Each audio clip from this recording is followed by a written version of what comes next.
Amara's back pressed against the cold marble wall of Jihoon's private office, his hand beside her head, caging her in. Their faces were inches apart, both breathing hard, the air between them crackling with months of suppressed desire. His dark eyes searched hers with an intensity that made her knees weak. "This is wrong," she whispered, but her hand was already clutching the front of his black dress shirt. "I know," Jihoon's voice was rough, strained. His other hand came up to cup her face, thumb brushing her cheek with devastating gentleness. "Tell me to stop, Amara. Tell me to walk away." She couldn't. God help her, she couldn't. The sound of footsteps in the hallway outside made them spring apart. Minji's voice called out, "Dad? Are you in there? Amara and I are going shopping." Amara's heart hammered against her ribs as Jihoon stepped back, his jaw tight, adjusting his cufflinks with practiced ease. The moment shattered like glass. He turned away from her, and she could see the rigid set of his shoulders, the internal war he was fighting. "Go," he said quietly, "before I do something we can't take back." But they both knew it was already too late. If you're ready for a forbidden love story that will wreck you emotionally, hit that subscribe button right now because this journey is going to be intense. Drop a like if you're already hooked, and comment below whether you think age is just a number or if some lines should never be crossed. Now, let's go back to where this all began. 3 months earlier, Amara had arrived in Seoul with a scholarship, a suitcase, and a heart still healing from betrayal. Her ex had left her for someone lighter-skinned, someone he said his family would accept. The wound was still fresh, and she'd sworn off men entirely. Korea was supposed to be about her education, her career, her fresh start. She hadn't counted on Minji bursting into her life like sunshine, befriending her on the first day of orientation, insisting they be roommates, making Seoul feel less foreign. And she definitely hadn't counted on Minji's father. The first time Amara saw Kang Ji-hoon, he was standing in the penthouse apartment Minji had invited her to for dinner, city lights glittering behind him through floor-to-ceiling windows. He wore a tailored black suit that probably cost more than her entire scholarship, his salt and pepper hair styled perfectly, his presence commanding the room without effort. Minji had warned her that her father was important, influential, but she'd undersold it dramatically. "Appa, this is Amara. My new best friend I told you about," Minji had said brightly. Jihoon's eyes met Amara's, and something electric passed between them. Something dangerous. His gaze lingered a moment too long before he extended his hand. "Welcome to Seoul, Miss Thompson. Amara Thompson." Her hand disappeared in his, and his skin was warm, his grip firm. Professional. But his thumb had brushed across her knuckles, so subtle she might have imagined it. "Your Korean is excellent," he'd said, still holding her hand. "Thank you. I've been studying for years." Minji had laughed, oblivious. "Isn't she amazing, Appa? We're going to have so much fun together." That dinner had been torture. Every time Amara looked up, Jihoon was watching her. When she spoke, he listened with complete focus, asking about her research, her family back in Chicago, her impressions of Seoul. He was attentive in a way that made her feel seen, truly seen, for the first time in months. And it terrified her because he was Minji's father. Because he had to be 20 years older than her. Because the way her body responded to his deep voice and penetrating gaze was absolutely inappropriate. After that night, she'd tried to avoid him. She suggested meeting Minji at coffee shops instead of the penthouse. But Minji was devoted to her father, and he was often traveling, so she treasured time at home. Which meant Amara kept ending up in that penthouse, in Jihoon's proximity, trying desperately to ignore the tension that seemed to thicken every time they were in the same room. The second dinner, 2 weeks later, Minji had been called away by a phone call from her boyfriend, leaving Amara alone with Jihoon in his massive living room. "More wine," he'd offered, bottle in hand. "I shouldn't. I have class early tomorrow. 1 glass won't hurt." He'd poured anyway, and when he handed it to her, their fingers touched again. This time, it was definitely not accidental. "Mr. Kong. Jihoon. Please. That wouldn't be appropriate." His smile was slight, knowing. No, it wouldn't be. He sat down across from her, not beside her, maintaining proper distance. "Tell me, Amara, what brings a brilliant young woman halfway across the world? And don't say just education. I can see you're running from something." She should have been offended by his presumption. Instead, she found herself telling him everything. About her ex. About feeling invisible in her own relationship. About needing to prove something to herself. He was a fool, Ji-hoon had said quietly when she finished. Any man who doesn't treasure you is a fool. The way he looked at her when he said it made heat pool in her stomach. You don't even know me. I know enough. I know you're kind because you befriended my daughter when she can be overwhelming. I know you're brave because you came here alone. I know you're strong because you're still standing after being broken. He paused, took a sip of his wine. And I know I should not be saying any of this to you. No, Amara whispered. You shouldn't. Yet I can't seem to help myself. Minji had returned then, bouncing back into the room, and the moment had evaporated. But something had shifted. Acknowledgement hung in the air between them now, unnamed but undeniable. The dinners continued. Sometimes Minji was there, sometimes she got called away by her boyfriend or friends. Amara started to suspect Ji-hoon was orchestrating these moments alone, but she kept coming anyway. They talked about everything during those stolen conversations. He told her about building his business from nothing, about losing his wife to cancer 5 years ago, about the loneliness of power. She told him about her dreams of becoming a journalist, about growing up Black in America, about feeling caught between two worlds. Do you ever feel lonely here? He asked one night, just the two of them on his balcony, souls sprawling beneath them. Sometimes. People stare. Some are curious, some are less welcoming. I'm sorry. Korea can be. He searched for the word. Homogeneous. Yes. But you stand out beautifully, Amara. Don't let anyone make you feel otherwise. She'd turned to look at him, at this powerful man who somehow made her feel safe and terrified simultaneously. Why are you so kind to me? His jaw tightened. You know why? We can't. I know. Minji is my best friend. I know. You're twice my age. I'm very aware. He gripped the balcony railing, knuckles white. I'm aware of every reason this is impossible. I list them every night. It doesn't change what I feel. Amara's heart had stuttered. Don't.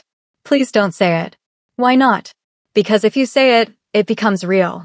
And if it's real, I'll have to admit that she'd stopped herself, pressing her hands to her face. This is insane. Yes, he'd agreed quietly. It is. That night had ended with her leaving abruptly, and she'd avoided the penthouse for 2 whole weeks.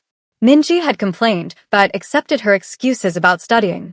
Amara had convinced herself she could stop this before it started, that distance would kill whatever was growing between them. Then Ji-hoon had shown up at her university. She'd been leaving the library late when she saw him leaning against a black Mercedes, suit immaculate, looking completely out of place among the college students. Her steps had faltered. You've been avoiding me, he'd said as she approached. Yes. Why? You know why. Say it, Amara. No. He'd stepped closer, voice dropping low. I miss our conversations. Ji-hoon. Just dinner. As friends. I promise to behave. She should have said no. One dinner. That dinner had led to another. And another. Always in private rooms at exclusive restaurants where no one would see them together. Always with the pretense of mentorship, of friendship. Always with the unspoken truth humming between them like a live wire. 2 months into whatever this was, things escalated. They'd been at a private restaurant in Gangnam, and Amara had worn a dress Minji had convinced her to buy, deep burgundy that hugged her curves. Ji-hoon's eyes had darkened when he saw her. You look. He'd stopped himself. What? Beautiful. You look beautiful. Over dinner, he told her about a business deal gone wrong, about threats from a rival organization. She'd seen beneath his controlled exterior for the first time, glimpsed the violence simmering under his polished surface. Most women would have run. Amara had reached across the table and taken his hand. What you do, your business, it doesn't scare me. It should. I'm not a good man, Amara. I don't believe that. I've done things. Terrible things. To protect what's mine, to build my empire. I have blood on my hands. She'd squeezed his hand tighter. We all have things we're not proud of. You're more than your worst moments. He looked at their joined hands, then at her face, something breaking in his expression. How are you real? I'm just me. No. You're extraordinary. And I am a selfish bastard because I know I should stay away from you, but I can't. I think about you constantly. When I'm in meetings, I wonder what you're studying. When I'm alone, I imagine what it would be like to. He'd stopped, withdrawn his hand. I'm sorry. That was inappropriate. What were you going to say? Amara. Tell me. Please. His dark eyes had burned into hers. I imagine what it would be like to kiss you.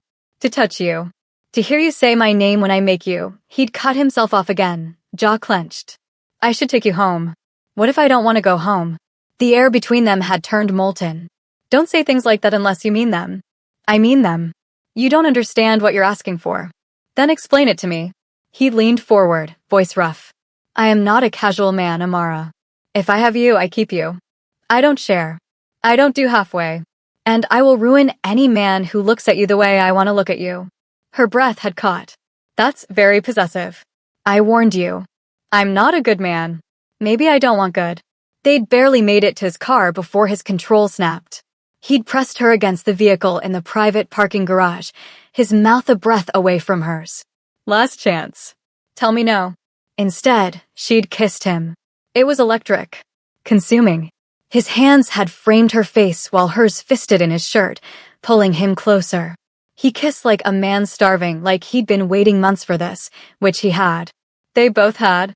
When they finally broke apart, both breathing hard, reality crashed back. Oh God, Amara had whispered. What did we just do? Something we can't take back. But he'd kissed her again, softer this time. I need you to be sure. Because now that I've tasted you, I won't be able to stop. This thing between us, it won't be easy. It can't be public. Minji. I know. The guilt had hit her like a wave. She can't know. Not yet. Not until we figure this out. Is there anything to figure out? This is her father and her best friend. This is a betrayal. Or it's two people finding something rare and precious in an unexpected place. He tucked a curl behind her ear with devastating gentleness. I won't pressure you. But I need you to know this isn't just physical for me. I'm falling for you, Amara. Probably already fallen. Tears had pricked her eyes. You can't say things like that. Why not? Because I'm falling too, and it terrifies me. That night had ended with more kissing in his car, with whispered confessions and desperate touching that stopped just short of crossing the final line. When he'd finally dropped her at her apartment, they'd sat in charged silence. Where do we go from here? She'd asked. Carefully. Slowly. This stays between us until we decide how to tell Minji. And if she hates us? Pain had flickered across his face. Then we deal with it together. The secret relationship had begun. Stolen moments in his office. Late-night phone calls. Messages that made her blush in the middle of class. He sent her flowers with no name, just a card that said, thinking of you. He learned to cook soul food from YouTube to surprise her. She learned about his culture, his world, meeting him halfway. But keeping it from Minji was killing her. Every time her friend gushed about how happy she was that Amara and her dad got along, guilt twisted in Amara's stomach. Every dinner at the penthouse where she and Jihoon had to pretend to be just friendly felt like a lie. 2 weeks into their secret, Minji had noticed something. You're glowing lately, she'd said, sprawled on Amara's bed. Is there a guy? Amara's heart had stopped. What? No. You're lying. I can tell. You have that look. Who is he? Do I know him? There's no one, Minji. I promise. The lie had tasted bitter. Fine, keep your secrets. But I want details when you're ready. She'd grinned. I'm just happy you're happy. You've seemed lighter lately. Korea's good for you. That conversation had led to Amara crying in Jihoon's arms that night in his office, the guilt overwhelming. Maybe we should stop, she'd whispered against his chest. Before we hurt her more. Can you stop? His hand had stroked through her curls. Because I've tried. Every rational part of me says this is wrong. But my heart doesn't care about rational. Mine either. And that makes me a terrible friend. No, it makes you human. He'd tilted her face up. We'll tell her. Soon.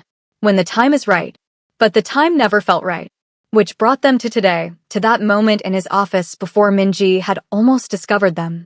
After shopping with her friend, after pretending everything was normal, Amara had returned to her apartment to find a message from Jihoon. We need to talk. Tonight. I'll send a car. The car had arrived at 8, taking her to one of his properties, a private penthouse across town. He'd been waiting, tie loosened, whiskey in hand, looking uncharacteristically unsettled. What's wrong? She'd asked immediately. Someone knows about us. Her blood ran cold. What? How? One of my men saw us together. At the restaurant last week. His jaw was tight. He's ambitious. Untrustworthy. He'll try to use this information. To do what? To leverage power. To blackmail me. He'd set down his glass, turned to face her fully. Amara, my world is dangerous. I told you I wasn't a good man. The things I do, the people I deal with, they don't operate by normal rules. If they know you matter to me, they'll use you. They'll hurt you to get to me. Fear and anger had warred in her chest. So what are you saying? That we should end this. I'm saying I need to handle this carefully. And I need you to be careful too. No more public meetings. No more restaurants. Not until I neutralize this threat. Neutralize? What does that mean? His silence was answer enough. Ji-hoon, you're scaring me. He'd crossed to her, cupped her face. I will never let anyone hurt you. Do you understand? I would burn down my entire empire before I let someone touch you. That's not comforting. That's terrifying. Welcome to my world. His thumb had brushed her lips. I should let you go. For your safety. But I'm too selfish. Too far gone. She'd kissed him then, pouring all her fear and frustration into it. I'm not going anywhere. We figure this out together. Together, he'd echoed, and then he was kissing her deeper, walking her backward toward the couch. Things had escalated quickly, hands wandering, clothes loosening. They'd come so close to crossing that final line before Ji-hoon had pulled back, breathing hard. Not like this. Not when you're scared. When we make love for the first time, I want you thinking of nothing but how I make you feel. Make love, not sex. The distinction had made her heart clench. You're assuming there will be a first time. His smile was slow, confident. Oh, there will be. When all this is settled. When you're mine completely. Possessive again. Always. Get used to it. She should have been annoyed by his presumption. Instead, arousal had pulled hot and insistent. Take me home before I do something we'll both enjoy. The threat with his man had been handled. Ji-hoon had told her days later. She hadn't asked how. Some things she didn't want to know. But the scare had made them more cautious and more desperate. The secret was a pressure cooker, and they were both reaching a breaking point. Are you still with me? This story is about to get even more intense. If you're Team Amara and Ji-hoon, smash that like button. If you think they should come clean to Min-ji, drop a comment below. And if you haven't subscribed yet, what are you waiting for? We're just getting to the good part. The breaking point came on a Friday night. Min-ji had invited both Amara and her father to dinner at the penthouse, completely innocent. Amara had tried to decline, but refusing would have been suspicious. So she'd gone, wearing a simple black dress, steeling herself for an evening of pretending the man across the table didn't make her pulse race. Dinner was torture. Ji-hoon's eyes kept finding hers, heated and hungry. His fingers would brush hers when passing dishes. Under the table, his foot had touched hers, and when she didn't pull away, had stayed there, that small contact burning through her. Appa, you're distracted tonight, Min-ji had observed. Is work stressing you? Something like that. His gaze had flickered to Amara. There's a matter I'm trying to resolve. It's complicated. You work too hard. You need to relax more. Maybe start dating again, Min-ji had suggested brightly. It's been 5 years since Yama passed. She'd want you to be happy. Amara had nearly choked on her wine. Ji-hoon's expression had remained carefully neutral. I don't think dating is in the cards for me right now. Why not? You're handsome, successful, kind. Any woman would be lucky. The women I meet are interested in my money or my power. Not me. Then meet different women. What about someone completely unexpected? Someone who challenges you. The irony was painful. Perhaps, Ji-hoon had said quietly, eyes on Amara. If such a woman existed. After dinner, Min-ji's boyfriend had called in crisis, some fight they needed to resolve. She'd apologized profusely and left, asking Amara to stay and keep her dad company. The moment the door closed, the atmosphere shifted. That was close, Amara had said. Too close. Ji-hoon had loosened his tie, poured them both whiskey. I'm tired of this, Amara. Tired of pretending. Tired of watching you across a table and not being able to touch you. Tired of lying to my daughter. So what do? I tell her. Tomorrow. Panic had seized her. You can't. She'll hate us. She'll be hurt. Angry. But Min-ji loves us both. She'll come around eventually. What if she doesn't? He'd set down his glass, crossed to where she stood by the windows. Then we deal with it. But I'm done hiding how I feel about you. I'm 42 years old, and I've never felt this way about anyone, not even my late wife. What we have is rare. I won't keep it in the shadows anymore. Ji-hoon, I love you. The words had hung between them, devastating in their simplicity. I'm in love with you, Amara. Completely. Irrevocably. And I need you to tell me if you feel the same, because if you don't, I'll walk away. I'll let you go. But if you do, his hand had come up to cup her face. If you do, then we stop hiding. Tears had burned her eyes. You're my friend's father. This is insane. I know. You're 20 years older than me. I know. People will judge us. They'll say terrible things. I don't care about people. I care about you. Only you. His forehead had touched hers. Tell me, Amara. Please. Because I'm dying here. The tears had spilled over. I thought I was alone in this. He'd gone very still. What? I thought it was just me. That I was crazy for feeling this much, this fast. That I was a terrible person for falling in love with my best friend's father. The words had tumbled out between sobs. I love you too. God help me, I love you so much it terrifies me. Relief had transformed his face. He'd kissed her tears, her cheeks, finally her mouth, and this kiss was different. This kiss was a promise. A claim. When they'd finally broken apart, both breathing hard, he'd rested his forehead against hers. Say it again, he'd whispered. I love you. Again. I love you, Ji-hoon. He'd shuddered against her. You have no idea what you do to me. Show me. His eyes had gone dark. Amara. I'm sure. I've been sure. I want this. I want you. He'd swept her into his arms, carrying her toward his bedroom, and Amara's heart had hammered with anticipation and a little fear. This was happening. They were really doing this. Then his phone had rung.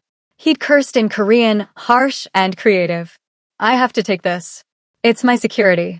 The call had been brief but tense. When he'd hung up, his expression was grim. What's wrong? There's a situation. A rival organization making moves on my territory. I have to handle it tonight. Disappointment and relief had warred in her chest. Okay. He'd pulled her close, kissed her deeply. This isn't over. Tomorrow. I'll tell Minji tomorrow, and then you're mine. Completely. Understand? Yes. Say you'll wait for me. I'll wait. But tomorrow had brought complications neither of them anticipated. Amara had woken to frantic knocking. Minji had been at her door, mascara running, devastated. He cheated on me, she'd sobbed. Taehyun cheated. I found messages. Amara, I can't breathe. The day had been spent consoling her friend, holding her through tears, plotting revenge on the boyfriend, helping her move out of his apartment. By the time evening came, Minji had been exhausted and raw. Can I stay with you tonight? She'd asked. I can't be alone. Of course. Ji-hoon had texted. How is she? Heartbroken. She's staying with me tonight. Take care of her. We'll talk tomorrow. But tomorrow had brought more complications. Minji had decided she needed to get away from Seoul, from the memories. She'd asked Amara to come with her to Jeju Island for a week. Please? I need my best friend. And you're the only person who makes me feel less alone right now. The guilt had been crushing. Here was Minji, calling her best friend, trusting her completely, and Amara had been sleeping with her father. Lying to her face. She'd wanted to confess right then, but Minji was already so broken. Adding this betrayal would destroy her. So Amara had gone to Jeju, and every day away from Ji-hoon had been torture. They'd texted constantly, talked on the phone when Minji slept, counted down the days until they could be together again. I miss you, he'd said one night, voice rough with longing. I miss you too. When you get back, no more waiting. I'm telling her. Ji-hoon, maybe we should wait. She's so fragile right now. And she'll be fragile next week, and the week after. There's never going to be a perfect time, Amara. But I'm done putting my life on hold. I love you. I want to be with you. Openly. Even if it costs you your relationship with your daughter? Silence. Then, I hope it won't come to that. But yes. Even then. Is that selfish? Yes. I know. But I've spent 5 years being alone, being the dutiful father, the responsible boss. For once, I want something for myself. I want you. When Amara had returned to Seoul, tanned and exhausted from a week of emotional support, Ji-hoon had been waiting at her apartment. The moment she'd opened the door, he'd pulled her inside and kissed her like a dying man finding oxygen. Never again, he'd murmured against her lips. Never leave me for that long again. It was a week. A week too long. He'd framed her face with his hands. I told Minji I needed to talk to her tomorrow. I'm doing this, Amara. With or without your blessing. Fear had seized her. What if she never forgives us? Then we build a life without her blessing. It will hurt. I'll mourn it. But I won't lose you. Not for anyone. The certainty in his voice had broken something open in her chest. You really love me. Did you doubt it? Sometimes I think I dreamed this whole thing. That a man like you can't actually want someone like me. His expression had turned fierce. Someone like you? You mean intelligent, beautiful, kind, brave? You're right. You're too good for someone like me. I'm the one who can't believe you want me. I do want you. So much. Then trust me. Trust us. He'd kissed her softly. Tomorrow changes everything. Are you ready? No. But let's do it anyway. But tomorrow never came. That night, Amara had been walking back to her apartment from the convenience store when a black van had pulled up. 3 men had grabbed her, thrown a hood over her head, and dragged her inside. She'd screamed, fought, but they were stronger. A prick in her arm, and darkness had swallowed her whole. When she'd woken, she was tied to a chair in a concrete room. Terror had clawed at her throat. A man had entered, expensive suit, cruel smile. Miss Thompson. Sorry for the rough treatment. I'm Park Sungmin. I believe you know my business rival, Kang Ji-hoon. Her blood had turned to ice. Nothing to say? That's fine. You don't need to talk. You just need to exist. When Kang realizes we have you, he'll give us what we want. He won't. I'm just his daughter's friend. Sungmin's smile had widened. Please. We've been watching. We know you're much more than that. The way he looks at you? The secret meetings? You matter to him. Which makes you very valuable to us. Amara had tried to keep her expression neutral, but fear must have shown because Sungmin had laughed. Don't worry. We won't hurt you. As long as Kang cooperates. He has territory we want, businesses we want. He's been refusing to negotiate. But now we have leverage. He'd left her there, alone in the dark, and Amara had never been more terrified. She tested her bonds, but they were too tight. All she could do was wait and pray that Ji-hoon would find her. Hours passed. Maybe days. They'd brought her water, food, but no information. Her mind had raced with worst-case scenarios. Would Ji-hoon trade his empire for her? Would he even know she was missing? Then the door had burst open, and Ji-hoon had been there, suit bloody, gun in hand, eyes wild. Behind him, bodies littered the hallway. Amara. Relief had broken his voice. He'd cut her free, pulled her into his arms. Are you hurt? Did they touch you? I'm okay. Scared, but okay. I'm going to kill them all. Every single one. You found me. Did you think I wouldn't? When you didn't answer your phone, when Minji said you never came home, I tore this city apart looking for you. He'd cupped her face and his hands were shaking. I thought I lost you. I thought his voice had broken. I'm here. I'm okay. We need to move. My men are securing the building, but we need to get you somewhere safe. He'd led her out, shielding her body with his, and Amara had seen the carnage he'd left in his wake. This was the violence he'd warned her about, the darkness beneath his polished exterior.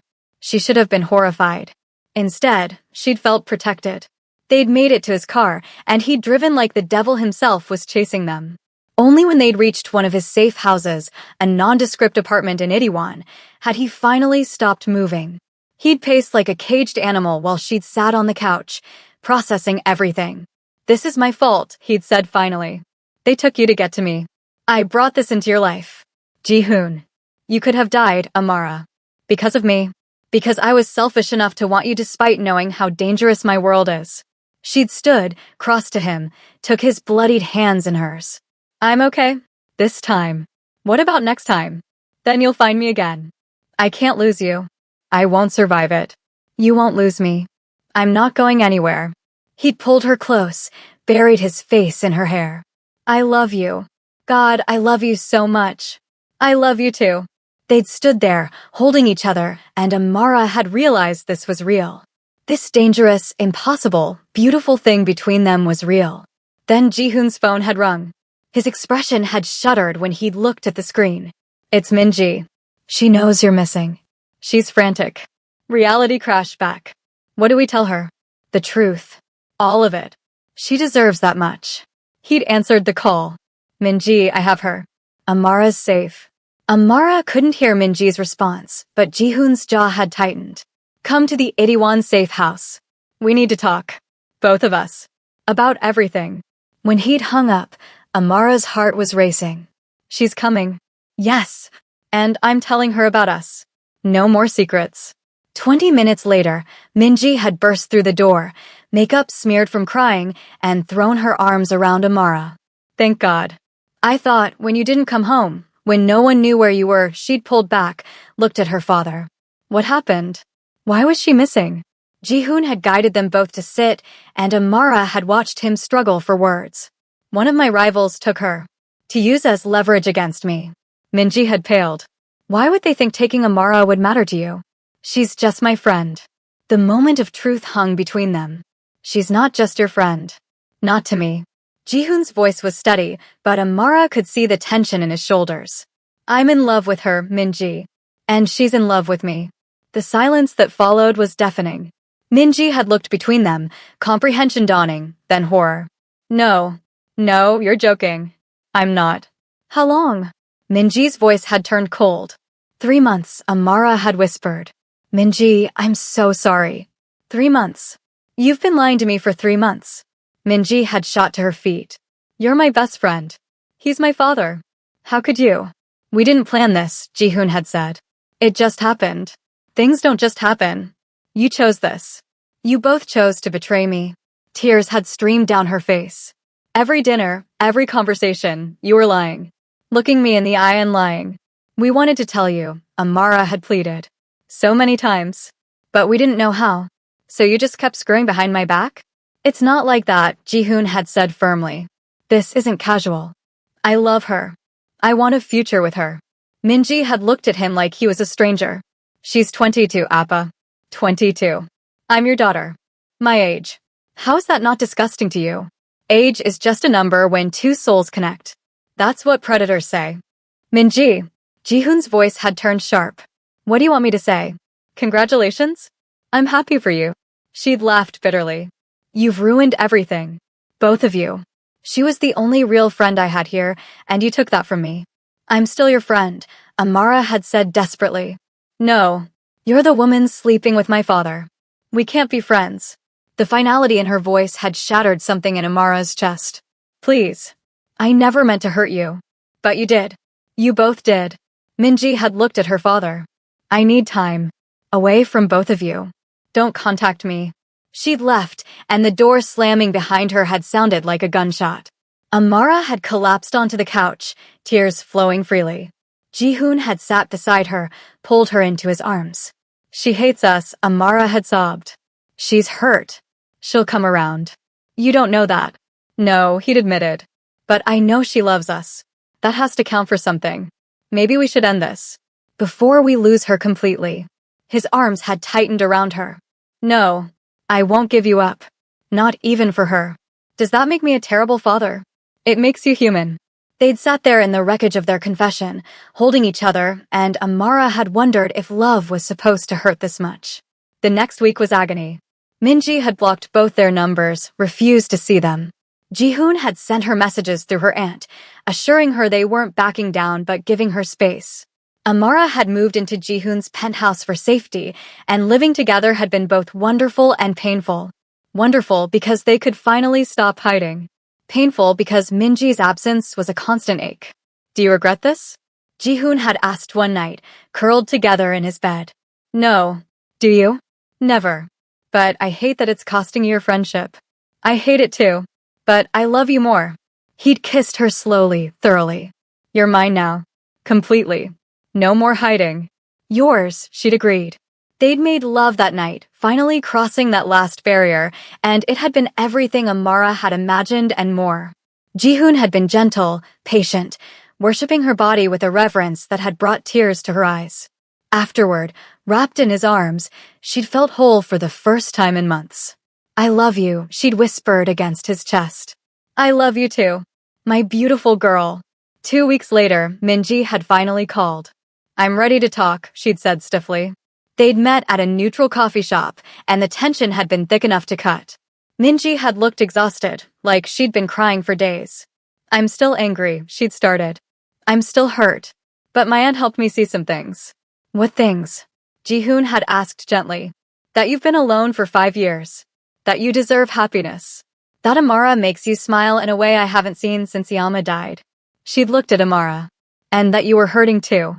That falling for him wasn't some calculated betrayal. You both just fell." Hope had bloomed in Amara's chest. "Minji, I'm not saying I forgive you. Not yet. You still lied to me. But I'm willing to try. For both of you. Because I love you both, and losing you both would hurt more than this does." Tears had spilled down Amara's cheeks. "Thank you. Thank you for trying. Don't make me regret this." "We won't," Jihoon had promised. It hadn't been easy. Minji had set boundaries, needed time, had days where the hurt was too much. But slowly, carefully, they'd rebuilt. Family dinners had resumed, awkward at first, then gradually more comfortable. Minji had started to see them as a couple, had even grudgingly admitted they were good together. "You look at her like she hung the moon," she'd told her father one day. Because she did. For me at least. 6 months later, Amara had moved into the penthouse officially. A year later, Jihoon had proposed, a stunning ring and a promise to love her forever. Minji had been there, had cried, had hugged them both. "I'm happy for you," she'd whispered to Amara. "Genuinely happy. You're good for him. And he's good for you. Does this mean you forgive us?" "I'm getting there. Ask me again when I'm a bridesmaid at your wedding." The wedding had been intimate, family and close friends, and when Amara had walked down the aisle toward Jihoon, his eyes had shone with tears. They'd written their own vows, and his had wrecked her. "You taught me that it's never too late for second chances. That love doesn't follow rules or timelines. That the heart wants what it wants, and sometimes the most unexpected person becomes your everything. I love you, Amara. I will love you until my last breath and beyond." Her vows had been equally devastating.